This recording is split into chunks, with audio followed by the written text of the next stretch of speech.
Hi, everyone. Welcome and good evening. My name is Nell Pepper, and on behalf of Harvard Bookstore, the Harvard University Division of Science, and the Harvard Library, I am so pleased to introduce this virtual event with Karl Deisseroth presenting his new book, Projections, A Story of Human Emotions, in conversation with Catherine Dulac.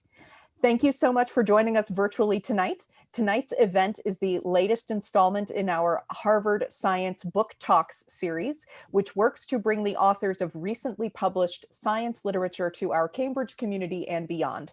To learn more about our other upcoming virtual events, you can visit harvard.com and sign up for our email newsletter, or check out the page harvard.com/science for more info.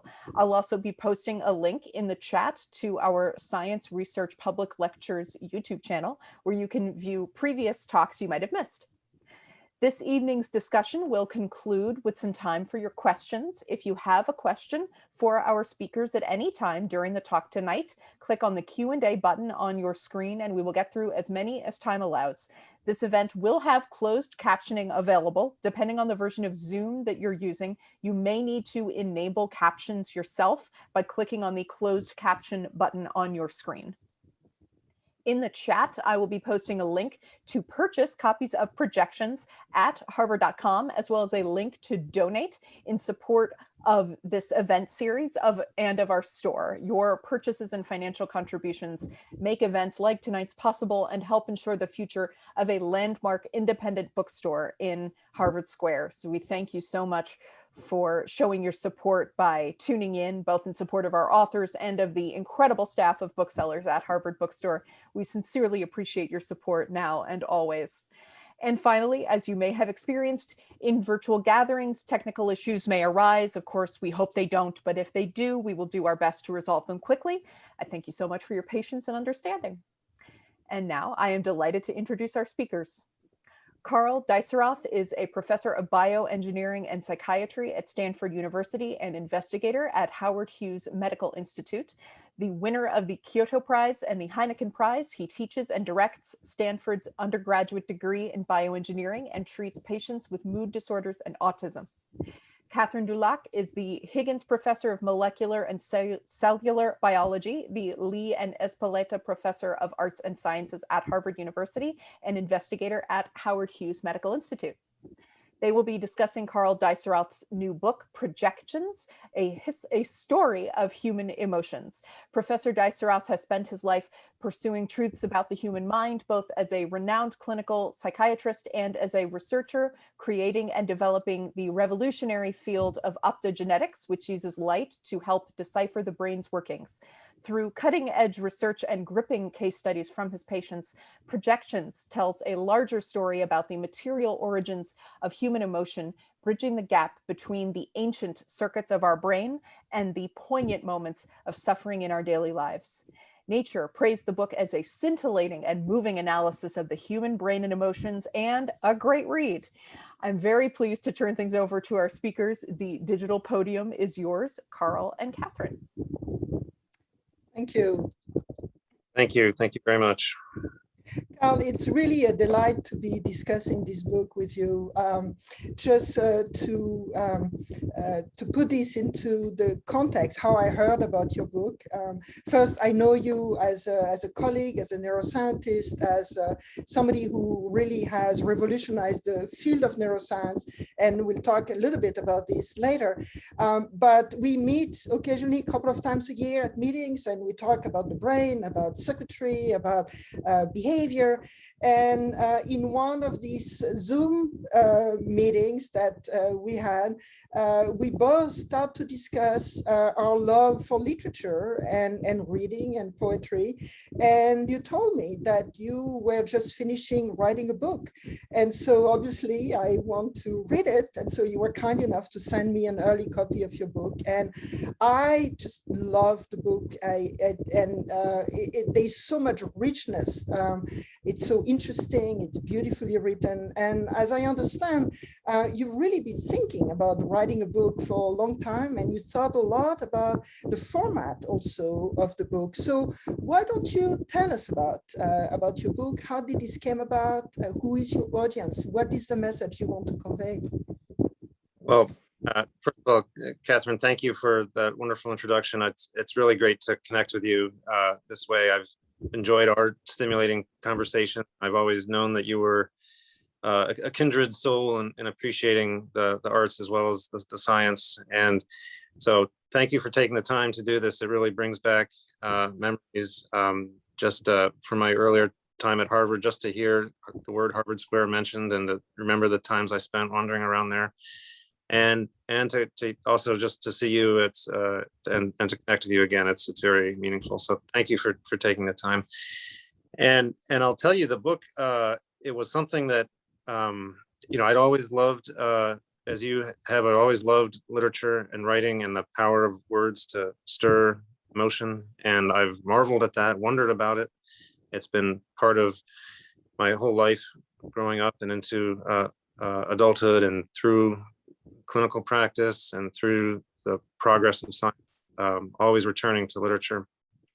But I'd always thought that it would be very hard to share with the broad public the essence of what we do, neuroscientists. It's a challenge even to convey what we do to many scientists. And so that was, to answer your question, the first challenge was, if I want to share some of the excitement and of the science, if I want to share some of the important experiences from the clinic, and if I want to help everybody understand this better, this moment in time, and our progress toward understanding of ourselves, it's going to be very challenging to figure out how to do it. What is the right voice? What is the right style? Do you try to communicate with everybody by taking the mantle of an academic, or the white coat of a scientist, or just a person who loves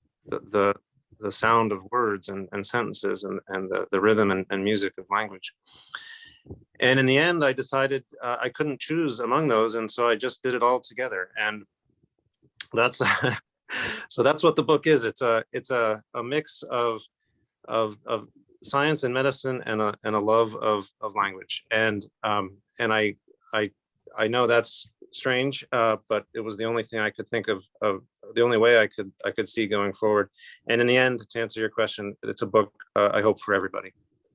So this is very interesting, because in your book, you mentioned that you're bringing three independent perspectives, which actually correspond also to three aspects of your personality. One is psychiatry, so you as an MD. The other one is imagination, and the third one is technology or science.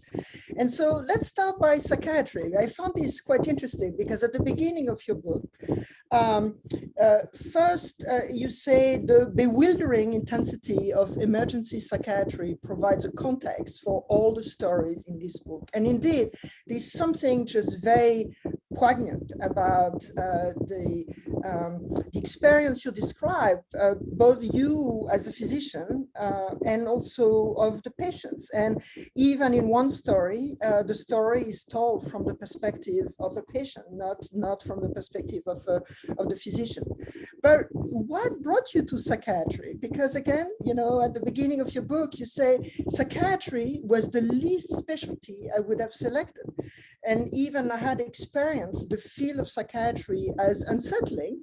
And by contrast, you say my early experience with neurosurgery had been invigorating. So how did you come about to select being a psychiatrist? Well, it surprised me as much as anybody. I had the greatest respect for people from psychiatry, but I didn't understand it as a specialty, because the challenges they face are so different from other fields of medicine. There are no real measurables in psychiatry. There are no real blood draws that tell you which mental illness the person is suffering from. The brain scans don't tell you that. And it's all words. Even we make diagnoses and track responses to treatment with rating scales, but those are all words too. It's all words, and it has to be done artfully and scientifically, but it's very different in that sense from all the other branches of medicine. And I was completely reset in a single moment. I was a medical student doing a required psychiatry rotation. So medical students toward the end, as you know, at the end of their MD training, go through a number of rotations, they're called. They're experiences, exposures to different branches of medicine. And psychiatry was required. I had done neurosurgery. I loved it. It was just a fantastic setting, and everything about it was invigorating. But psychiatry, you talk about experiences that are transformative. I was early, the very first day I was on the psychiatry ward, a patient burst into the room where I was sitting, and I saw a human being in front of me who was physically intact in every way, nothing altered physically. But I saw in an instant, through what he was saying, through what he was yelling at me, honestly, I saw how radically different his reality was from mine. And for somebody who had wondered about the construction of reality, that was interesting. But then his words were also so interesting too. He was creating emotion, not to sugarcoat his suffering. He was suffering from a very serious disorder called schizoaffective disorder. But the nature of his word use was so creative and unusual that as somebody who was always intrigued by words, I was also struck by that as well. And he was, he had a complex delusion that became clear. But what changed my whole life in that moment was realizing that this was something totally understood, so that the need was greatest compared to any other field of medicine in terms of how far we had to go. So I knew the need was great, the suffering was enormous, and then it was, wow, was it fascinating. It was so interesting. And it was almost a little guilty how interesting it was, right? Because there's the suffering at the same time. But to feel all those together and to realize that for someone who cares about words and language, and this is the only route in, and this is what matters, and this is how it's expressed and how it's treated, at least in large part, that moment reset me, and I became effectively a psychiatrist in that moment. So yeah, that was, it's good to be open to experiences and to not prejudge things before you experience them directly. Yeah, well, I always tell my students to get out of their comfort zone. So I think that that's a nice example of that. And so, but what you say really brings a very natural link to your second perspective, which is imagination. And again, citing your book, you say experience has revealed the many limitations of modern neuroscience and psychiatry, and ideas from literature have long seemed to me as important for understanding patients. I still value literature as much as science in thinking about the mind.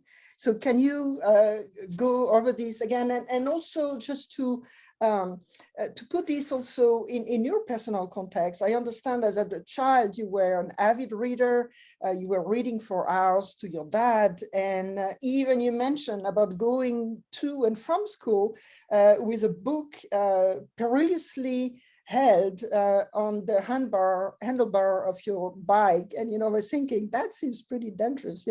We complain about people who read their email on their iPhone when they walk, but that is pretty extreme.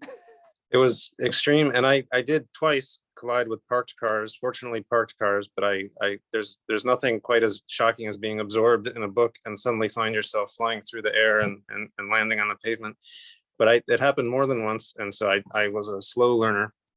But the interesting thing about the imagination side and how science and even medicine alone are not enough, I think, particularly when thinking about the brain, comes from there's really a modern perspective that can help make this clear. But I'll just begin by saying, as a psychiatrist who carries out interviews using words to bring out what is within, and trying to do that artfully, you can't do it crudely.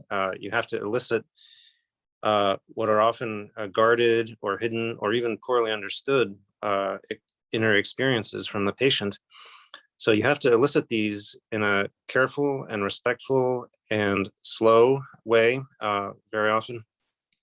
And it's almost like you're doing something with words that could never be done with, at least with how the current abilities we have, could not be done with a microscope, could not be done certainly with a scalpel, could not be done even with an electrode, even with modern recording electrodes and imaging methods, that the words are more precise at getting to something very important going on than any other method that we have available to us.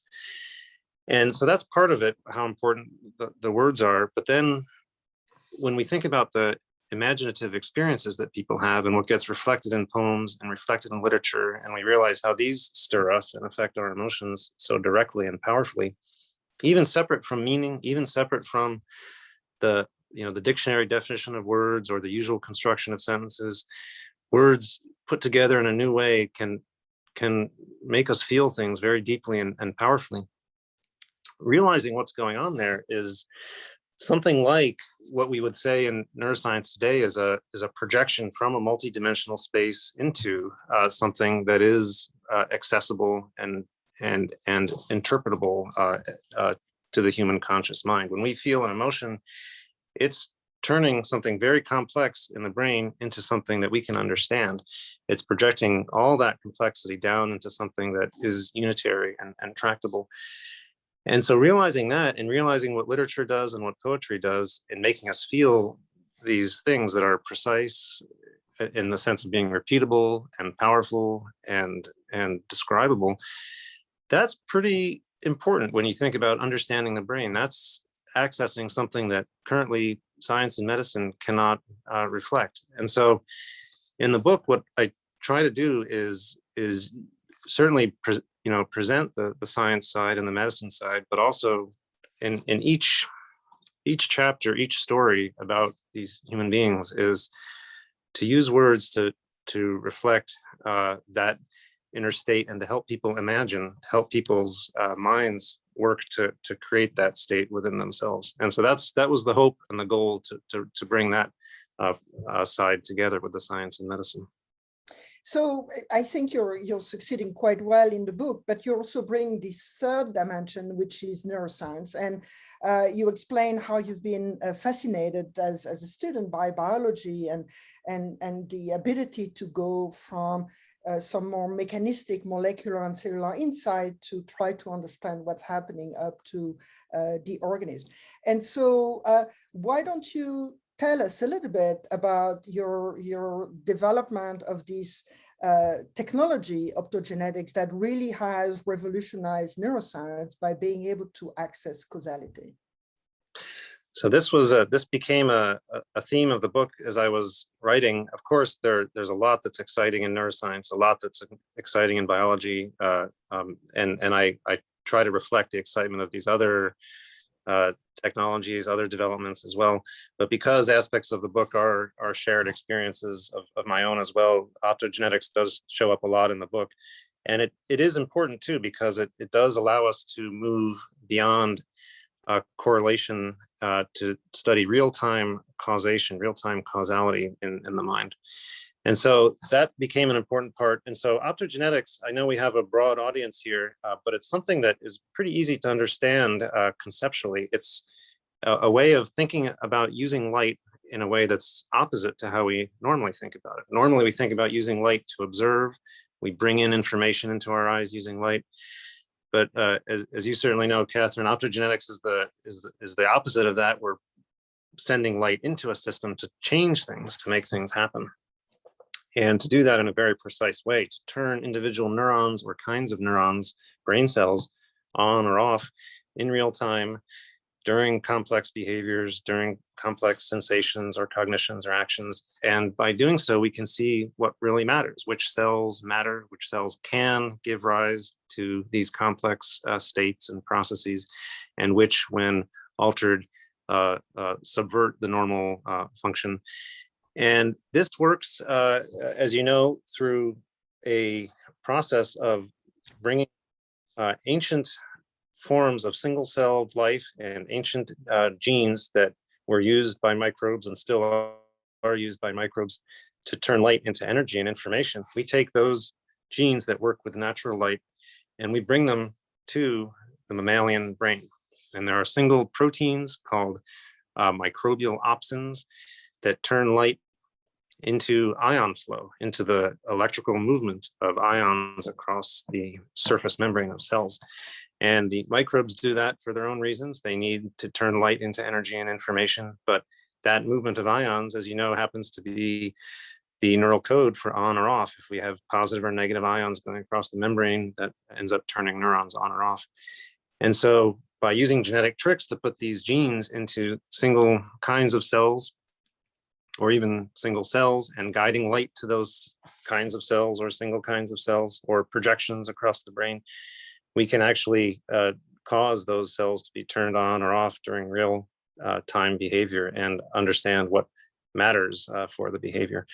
So that's optogenetics, and it turns out to give us a new perspective on how the parts of the brain give rise to the beauty and the mystery of the whole system working together.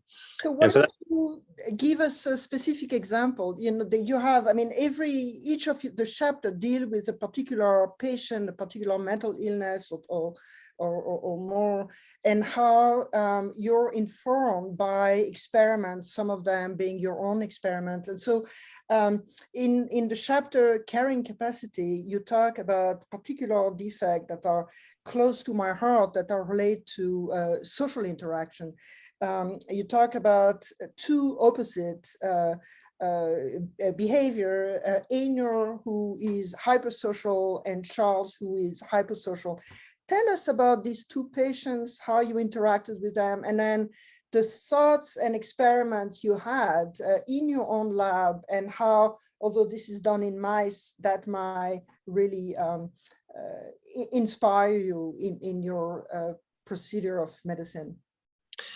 Yeah, what was so exciting was as all this science was being developed, and as we were gaining, not only developing the optogenetics technology, but also gaining insights into how these behaviors work in the mammalian brain. At the same time, I was seeing patients in my clinic. In fact, this is my little clinic office here, where I come and see patients.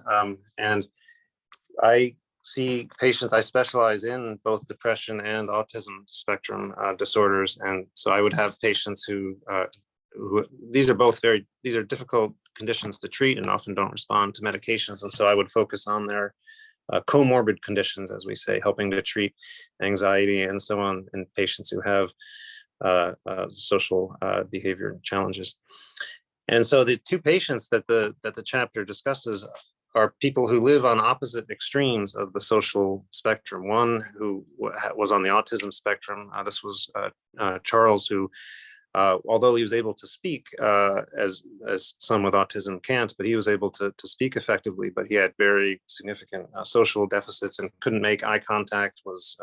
It clearly was something very aversive to him to look in the eyes of another person, which we often see in autism.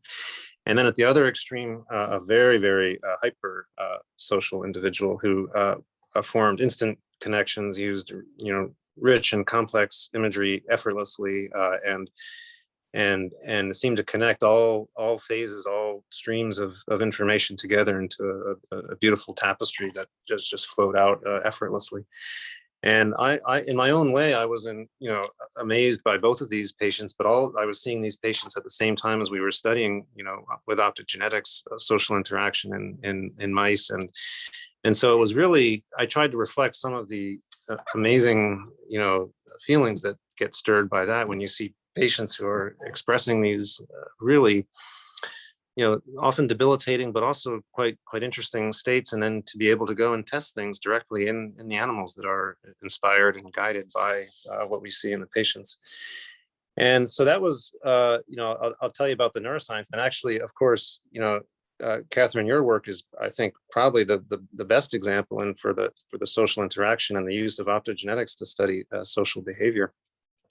We had, I was inspired by your work showing that mammalian state of parenting, this quintessential mammalian state that is so fundamental to the experience of humanity, and also of mammals in general, is it can be studied in a rigorous way, in a way that identifies its component parts and how those parts are unified into the whole. And you and your colleagues in the lab did some amazing experiments showing that in complex state of parenting could be broken down into particular connections that guide going to find the young, to retrieve the young, bring them back to the nest, and then other projections that govern the actual care, the grooming, and so on.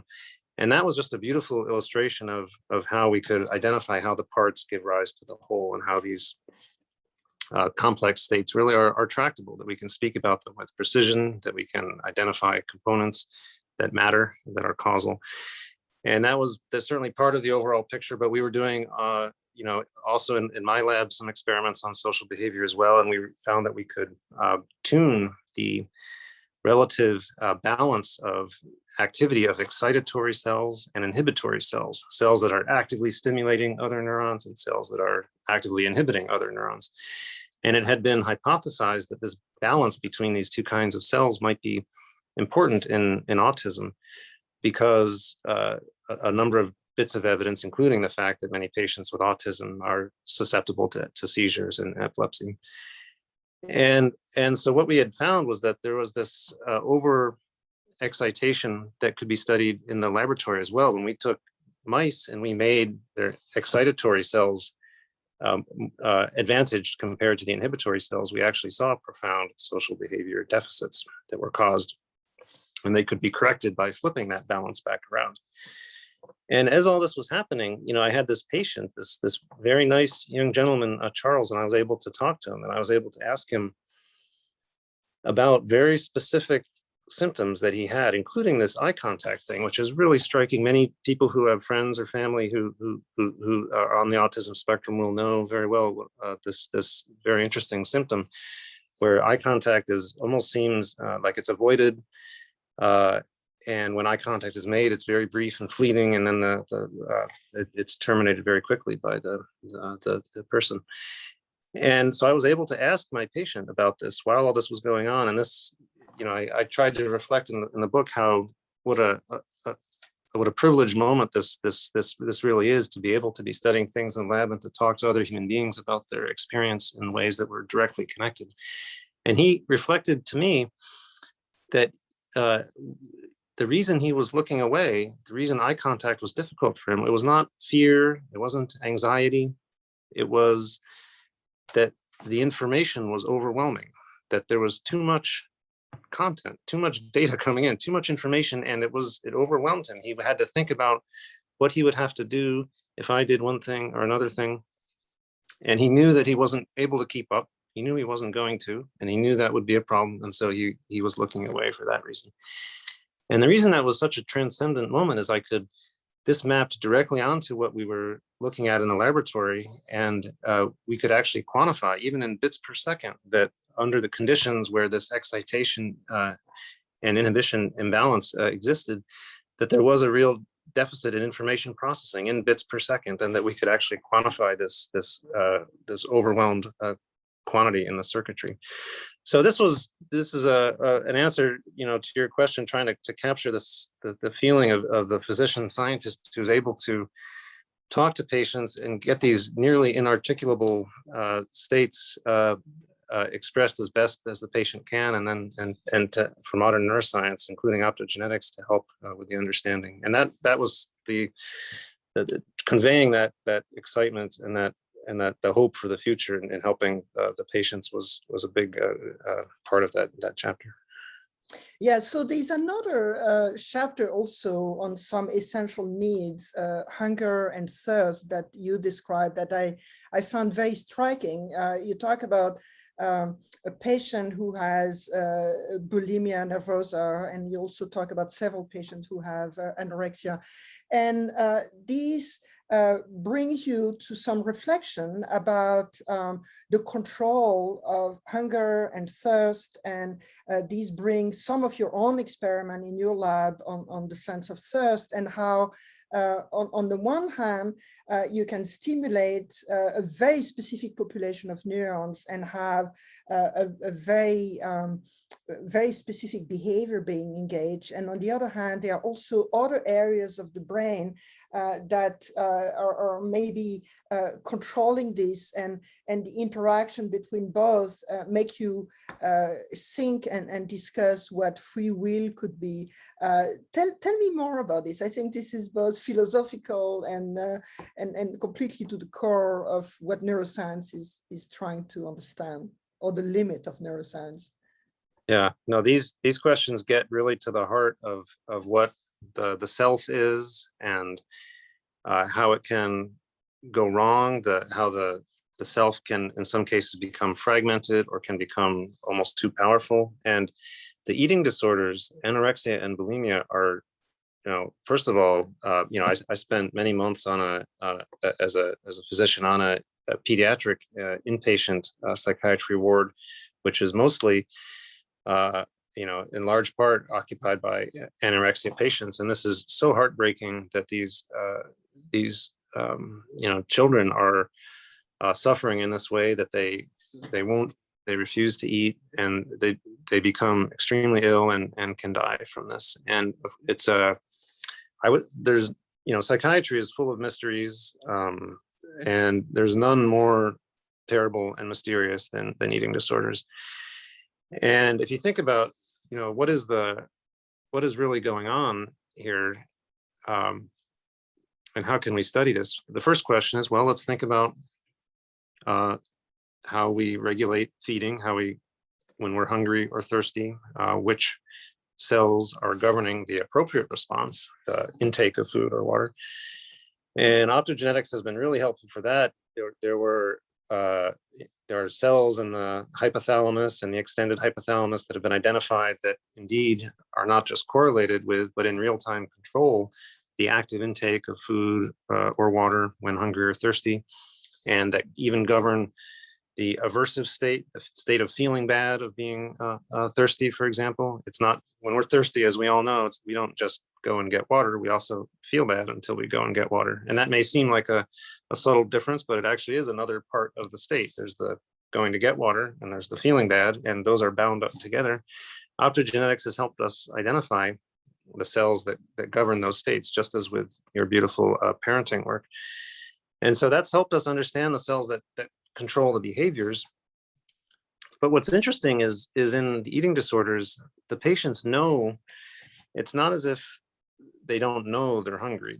They know that there's an emptiness there. The patient who has anorexia is not blind to the hunger. It's not as if the hunger cells are shut down and that's why they're no longer taking in the food. That's clearly not the case, and you can understand this by talking to them. They know it's there. They know the hunger is there. What they've done is they've layered something else on top of that changes the response to hunger, and that's got to be something very powerful, considering how important the primal drive to eat and to drink are. And so this layering of something on top that has the ability to exert a dominant control over these primal drives is actually what's going on in the eating disorders. And so in the chapter, there's I think some very I reflect on some of the heartrending, but in at least one case a positive outcome that came from a patient with an eating disorder. But also the link to neuroscience, modern neuroscience, was really helpful, because what we were doing at about, even as the book was being written, we were carrying out experiments in my laboratory, including wonderful work led by Will Allen, along with Li Chun Lo. And these were experiments where we were carrying out brain-wide recording with electrodes, listening in on neurons all across the brain, while we were making animals thirsty or not thirsty. And And an animal that's thirsty will lick for water until it's no longer thirsty, and that's normal. And if you optogenetically stimulate the thirst neurons, you can make an animal that was sated and no longer licking water to then start licking water again very vigorously, as if it were very thirsty. And that's pretty interesting by itself. That helps you show which are the thirst neurons, and you can then map which are the cells they connect to, and all this other interesting neuroscience. But we noticed a very interesting thing, and this is reflected in the paper that we published. When we just stimulated the thirst neurons, and we recorded all across the brain to see what all the rest of the brain was doing, almost all parts of the brain, you could tell it looked as if the animal were thirsty. This is an animal that had been thirsty, had gotten a lot of water and was no longer thirsty, no longer looking for water. And then we stimulated the thirst neurons. And not only was the animal behaving as if it were thirsty, looking for more water, but almost all across the brain, all the other neurons looked like they were in the thirst mode. And it was clearly most of the brain was fooled in thinking that the animal was thirsty.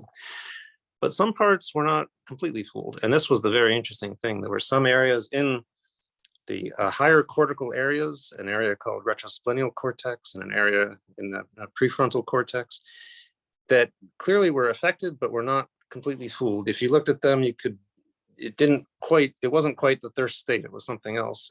And there was a part in the very recently evolved part of the brain that stood apart and was able to resist the instructions, if you will, resist the influence coming from the thirst neurons. And this, I thought, was very important, because this tells us there are parts of the brain that can stand apart, can resist the primal drives, and we can identify them. And this even drives as fundamental as hunger and thirst. And these are structures and cells and connections that may underlie the ability of the patients with anorexia and bulimia to overcome and alter these primal drives.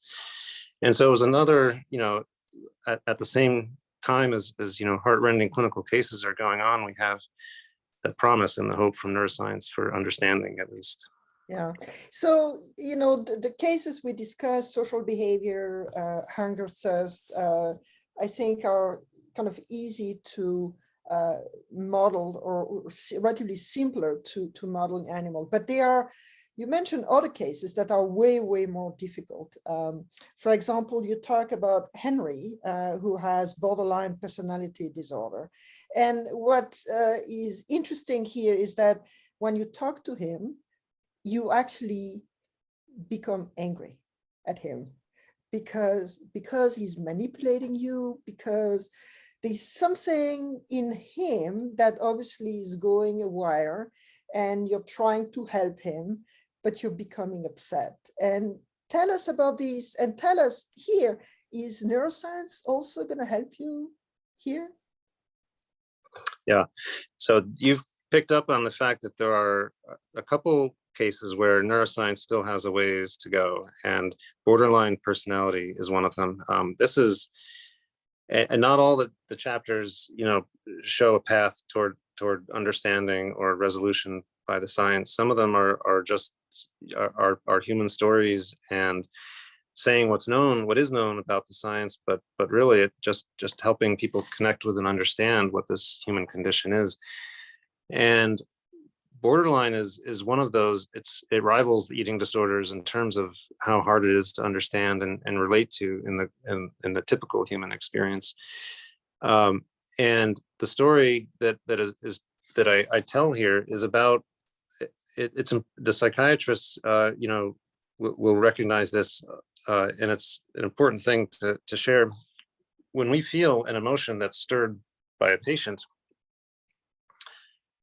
it's important to recognize it, and it's important to realize that is likely also something that other people in the lives of the patient will have experienced too. And that is very helpful, because you can use that to help the patient. You can say, okay, if I'm feeling this, I shouldn't, even if it's something like anger, even if it's making me feel angry about the patient, I shouldn't deny it's there. I shouldn't, jam it down and try to pretend I'm not feeling it. No, I should notice it. You're getting trained for that too, I suppose, right? Or it comes with experience. Both. It certainly comes from training, but also the experience. And we recognize that it's there, and then we say, okay, I need to use this. This is, if I recognize this and I help the patient with this, that helps them. And so we try to do that with the patients with borderline. And in this case, this patient, I was able to come to a very deep and I think helpful connection in the end with the patient by recognizing that anger. And there is a lot of interesting neuroscience that's likely relevant, but we have a long way to go in understanding this disorder. And I wanted to just share the story, bring everybody, the global community, up to speed on what this is, how it's common, how it's as mysterious as it is. It's consistent, it's real, it's biological, and it's something that these are our brothers and sisters and friends and colleagues who are suffering, and it's as hard as it is to understand, it's real, and the neuroscience is starting to get us a little bit of the way toward understanding. Yeah. So, we are running out of time, but to ask you my last question, which is also one of the questions that I see in the Q&A. So what's next for you, for neuroscience, for optogenetics? Are you going to model, I know you're working with zebrafish also, you're working with mice. Are you going to start to work with non-human primates? Are there any hope that techniques such as optogenetics might be convertible somehow to patient treatment? Optogenetics is primarily a basic science discovery tool, and and wow, has it delivered on that? It's given us so many insights and continuing to give us insights. It has, because with optogenetics you deliver a gene, it's not the simplest thing for direct clinical translation. My colleague Botan Roska in Switzerland has very recently used optogenetics to confer vision, again, light sensitivity at least, onto human beings who were blind. And so there will be cases, there already are cases where it's directly clinically useful, but much more significant is the understanding it's given us. And then any kind of treatment becomes more powerful. Nowhere do we know more this important than in psychiatry, where we just need understanding. But what we are doing now is we're doing clinical trials. So I'm in fact, just today I came from the hospital where we're doing experiments to understand better the human state of dissociation. This is where the self becomes fragmented, and people are aware of physical experiences, but they don't attribute them to themselves, and so they don't care as much about them. And this is a clinically important state. It shows up in most people. More than 70% of people who have trauma. It's common in PTSD. It's common in borderline. So mysterious, though, so poorly understood. But optogenetics has actually helped us understand this state more deeply. And what we're doing is going back and forth from the laboratory to the human clinical setting. We have patients who are undergoing normal clinical care who have electrodes in their brain to find the source of seizures. We're in a normal course of treating these patients and giving them the best possible care. We're also gaining insights into the construction of the self, how it's bound together, and linking that back to things we can do in the laboratory more causally and directly using optogenetics. So that, I think, is the future, is not even non-human primates. We're going right to people, and we're gaining already really amazing insights into these very fundamental and mysterious questions, like the construction of the self and the unity of the self, which is more than I could have ever hoped for. But the amazing thing is it all comes from these beautiful little microbial genes, and that were first identified, these light responses in algae were identified more than 150 years ago by a botanist. And so it's botany that's helping us understand in some ways these most mysterious parts of ourselves. And I think that's just a great story in science and important for people to know. Yeah. So there's a question related to what you said a few minutes ago. Is there a limit to understanding complex behaviors and phenomena of the mind and otherwise by breaking them down, akin to historical reductionism? How does this relate to the idea of emergent phenomena? So you're talking about studying various parts of the brain, bringing them together. How does that work? How far can you go? Well, if you completely disassemble a system, of course, you lose something very important. If you have a sentence and you take all the words apart, they lose all their meaning. It's only by being together in the sentence that they matter.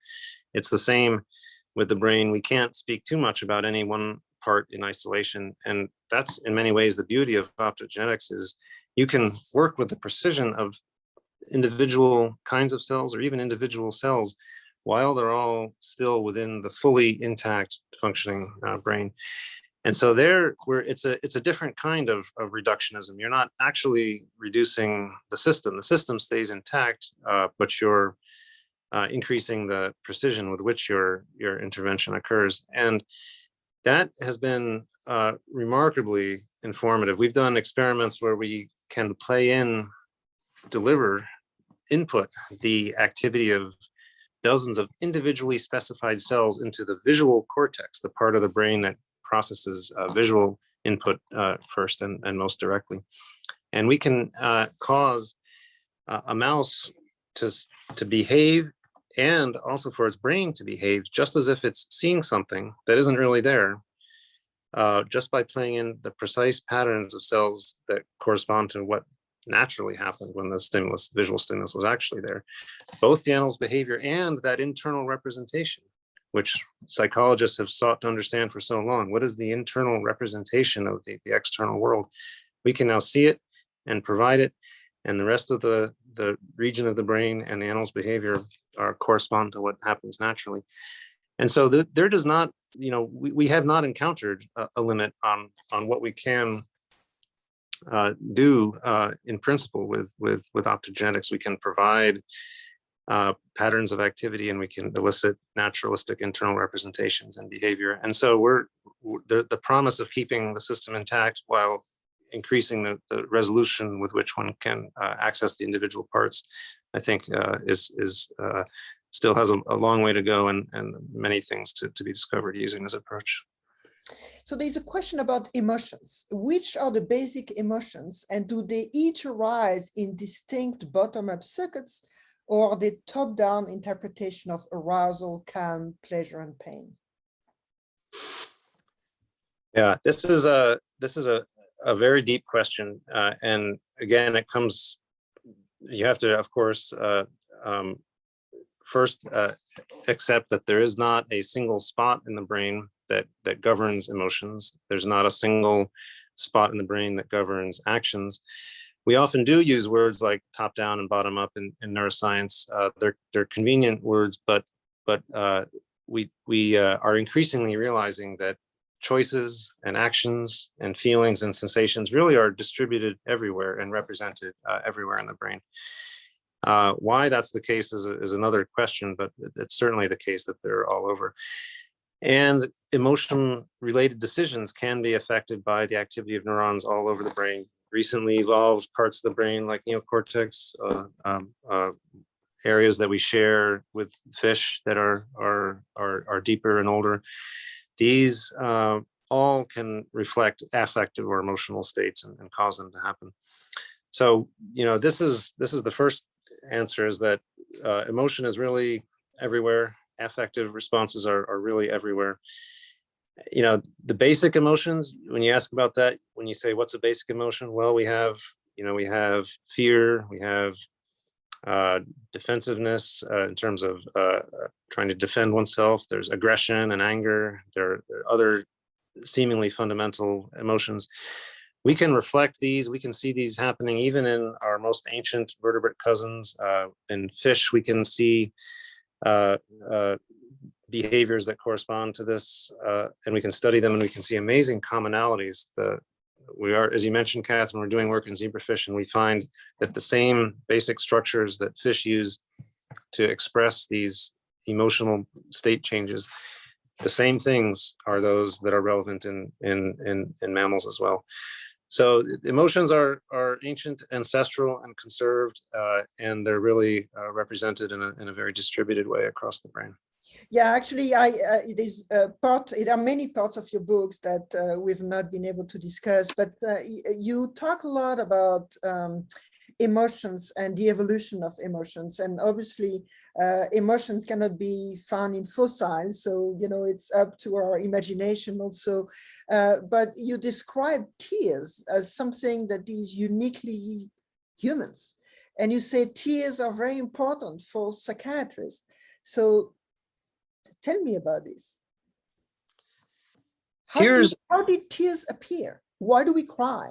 Not tears, I should say, crying. Well, that is an important distinction. It's very clear that other mammals, for example, express grief and mourn and even have facial expressions that in many cases may make us think of grief or mourning. But what's very interesting is that emotional tears, the drops coming from our tear ducts, this appears to be a human trait. Even our great ape cousins don't seem to shed emotional tears per se. And not only are we pretty special in that regard, but also you can quantify the effect of tears. People studying human beings have digitally altered the presence of tears on images of human faces, and tears are much more powerful at stirring emotions in observers, including the impulse to help, than any other facial expression, including any other kind of grimace. And so that's one interesting thing. That's a fact. And better than language then. So that's interesting. Yes, that's right. Yeah, and they're, although they're not completely involuntary, they are largely involuntary. We all know that tears have come when we haven't wanted them to come, and so to some extent it's like a truth channel. It's a channel reflecting information that is not entirely under our control, not so easily gamed or faked, and we know that it has the most powerful impact of any other facial feature on others' impulse to help. And so it raises this interesting evolutionary question: is there value for a truth channel that conveys what is a ground truth that cannot be so easily gamed? And for social organisms like us, and organisms that live in communities that help each other build, that devote immense energy to helping each other, and need to have some access to ground truth, it actually makes sense for a co-evolved expression of what is really true and deep, and the response to that of the impulse to help.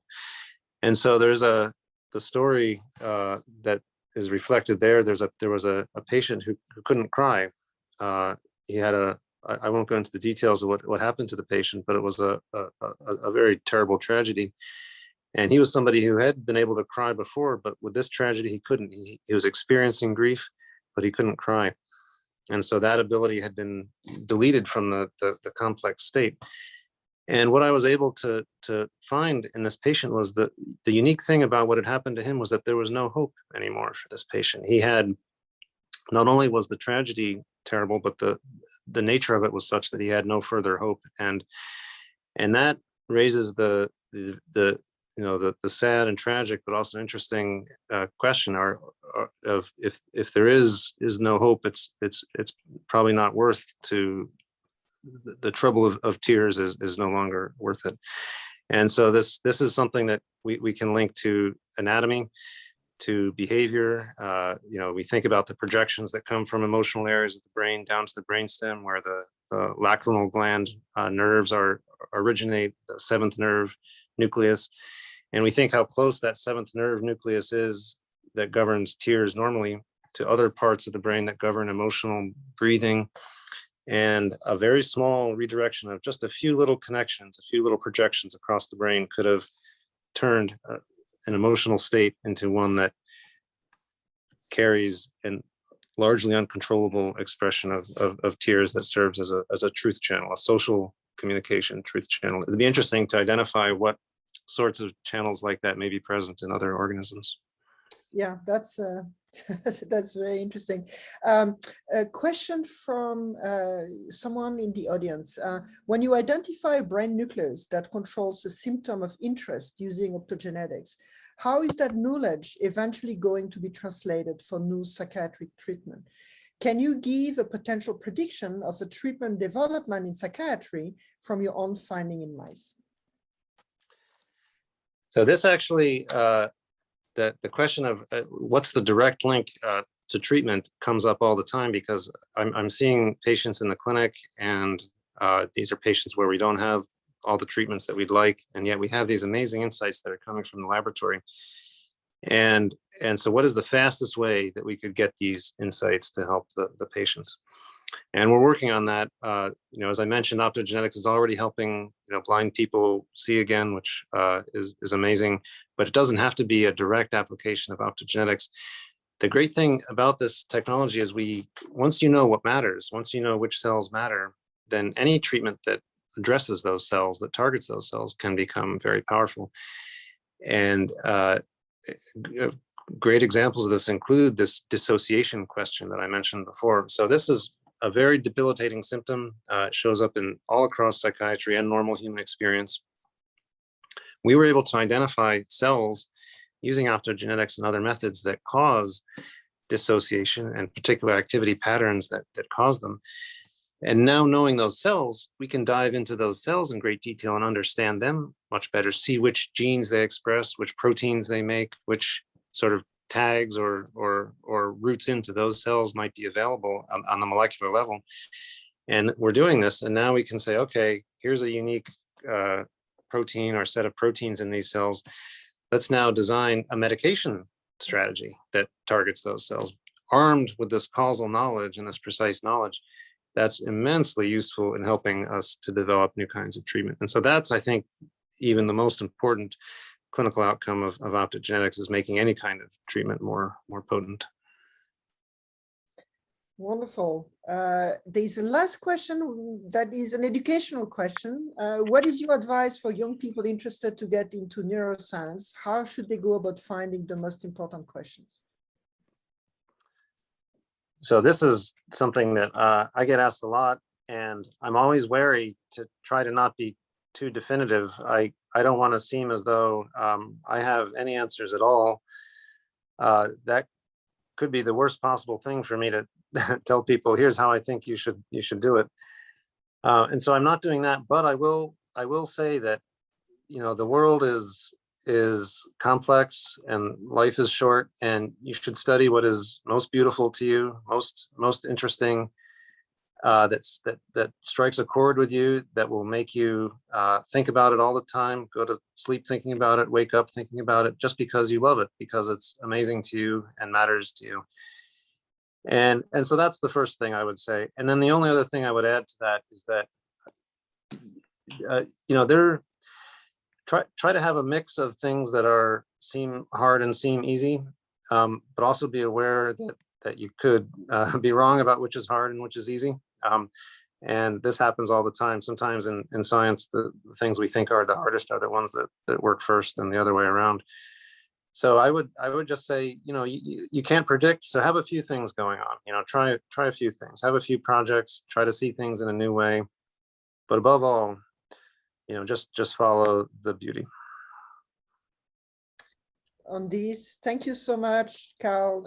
Congratulations for this beautiful book. And actually, will there be another book? I'm sure you have a lot of stories in your memory and way more to say. I do, but for me, this was such, so I someday, yes, this was such a big, taking notes.